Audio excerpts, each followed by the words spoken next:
మన ప్రభు రక్షకుడైన యేసుక్రీస్తు వారి శ్రేష్టమైన నామములో మీ అందరికీ శుభవందనాలు తెలియజేస్తా ఉన్నాను. కాబట్టి మన రోజు అనుదిన వాక్య ధ్యానంలో భాగంగా యాకోబు రాసిన పత్రిక 1వ అధ్యాయం 17వ వచనం ఒకసారి మనం చదవగలిగినట్లయితే, శ్రేష్టమైన ప్రతి ఈవియు సంపూర్ణమైన ప్రతి వరమును పరసంబంధమైనదై జ్యోతిర్మయుడగు తండ్రి యొద్ద నుండి వచ్చును. ఈ వాక్య భాగాన్ని ఒకసారి మనం లోతుగా పరిశీలన చేసుకోగలిగినట్లయితే, అలాగే సృష్టిని సృష్టిస్తూ ఉన్నప్పుడు మొదటి దినం, రెండవ దినం, అలాగే 6 దినాల్లో సృష్టిని అంతటిని దేవుడు పూర్తి చేశాడని మనకు తెలుసు. కాబట్టి ప్రతిరోజు మంచిది మంచిది అంటున్న దేవుడు 6వ దినం తన సృష్టి యావత్తంతటిని చూసి మానవుని సృజించిన తరువాత ఇది చాలా మంచిదిగా ఎంచాడు.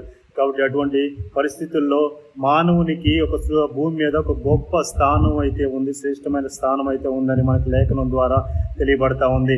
ఇదే 17 కిందకు వచ్చిన తర్వాత 18వ వచనంలో మనం గమనించగలిగినట్లయితే, ఆయన తాను సృష్టించిన వాటిలో మనము ప్రథమ ఫలముగా ఉండినట్లు సత్యవాక్యము వలన మనలను తన సంకల్పము ప్రకారము కనెను. గర్భంలో రూపింపక మునిపే మనందరి మీద ఒక ప్రణాళిక కలిగి ఉన్నాడు దేవుడు. కాబట్టి ఆ మొదటి ఆది కాండంలో మనకు తెలుసు, మన పోలిక చొప్పున నరులను చేదుము రండి అని మాట్లాడుతున్నాడు. కాబట్టి ఆయన స్వరూపమందు మనం సృజించబడ్డాం.